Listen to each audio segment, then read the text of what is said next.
All right, so in this example, we're going to take a look at solving quadratic equations using the quadratic formula.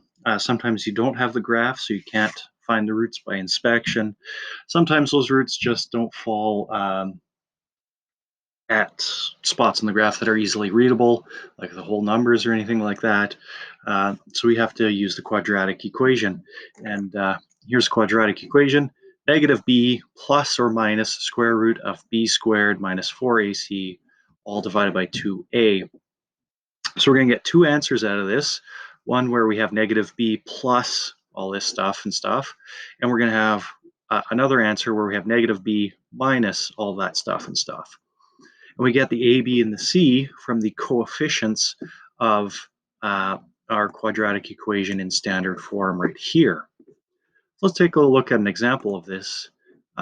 Ian's been hired to lay a uniform path around a play area using crushed rock. He has enough rock to cover 145 square meters. So we're looking for the area around the play area all along here. So we know that the play area is going to be 24 by 18, which was 432 square meters. And we know that when we look at the big rectangle, we're going to have 24 plus 2x, right? Because we're adding x here and we're adding x here. So we have 24 plus 2x. And when we look at the width, or the height, whatever you want to call it, right, we're adding 2x to our 18. So when we're looking for the area of the path, we're going to take the area of the big square or rectangle,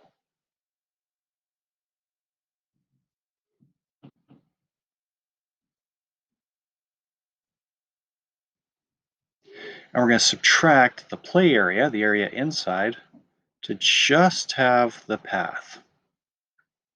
So we FOIL this, we get 4x squared plus 84x plus 432 minus 432. So we're left with 4x squared plus 84x is the area of the pathway.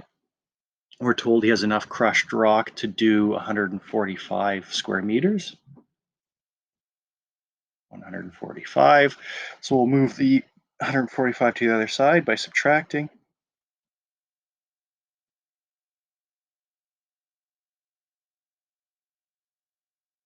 So now we have A is 4, B is 84, and C is negative 145. So we can plug that into the quadratic formula, and I'm going to cheat a little bit and use a quadratic equation solver.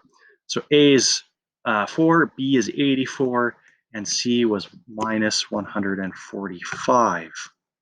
So we get our two solutions, negative 22.6 and 1.6. Now, because this is a real life example talking about distances, we can't have a negative number as our answer, so we disqualify that answer, and we're left with 1.6 meters. So,